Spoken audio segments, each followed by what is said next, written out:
Today, many seek to deconstruct all human morality. They argue that there is no such thing as morality, and that it does not apply to the human condition, because not all things that we know to be true can be logically reasoned out in a straight linear path. For example, why should human beings have any dignity at all? Why does human life have any value at all? I believe that these things have inherent value because all human beings, everywhere, except for those sick of mind and unsound of soul, know these things to be true. There is a deep, fundamental knowledge within the human spirit that compels us to take the moral course. There are, of course, countless disagreements between human beings as to what exactly that moral course, what shape it should take. But that does not mean that we do not have more in common than we do different. We all believe in human dignity, deep down. Only those who are sick and unreasoned, those who have allowed themselves to be twisted and mutilated by unthinking, unfeeling, mechanical logic, can truly believe that there is no morality, no justice. Human beings know these things inherently. What is the origin of this deconstructionist attitude? Considering it, I have come to the conclusion that it is, in fact, the sin of philosophers. The early philosophers were not bad men.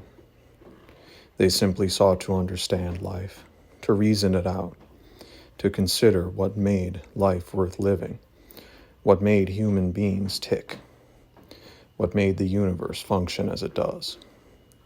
There is absolutely nothing wrong with this. This is human nature. We seek to understand ourselves, the human condition, others, the universe we inhabit. All these things are perfectly natural and good. But as the millennia have passed, human philosophy has taken a dark turn. The philosophers have become monsters. As philosophy proceeds unimpeded, it becomes more and more an effort to deconstruct the human condition. A mindless, soulless effort to understand that which cannot be fully understood. We cannot and should not seek to fully understand ourselves. To do so would destroy us. That is what they unwittingly have led us to, a critical point in history in which we face the consequences of their actions. Ask yourself, where are we today? We are in a world where all too many believe that the human being is nothing but meat and bone. Nothing but meat to be exploited, dissected, destroyed when necessary, or even when merely convenient. They believe that humanity has no true value, no objective value.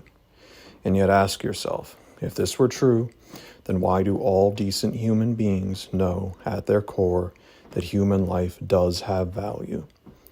Why do our hearts, our souls, and our minds rebel against the notion that we are only meat? It is because we know these things to be true.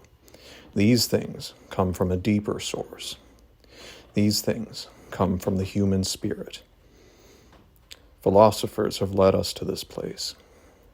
Not intentionally, no, but rather through a sincere effort to understand, but an effort that has taken us to a dark, disturbing place in history.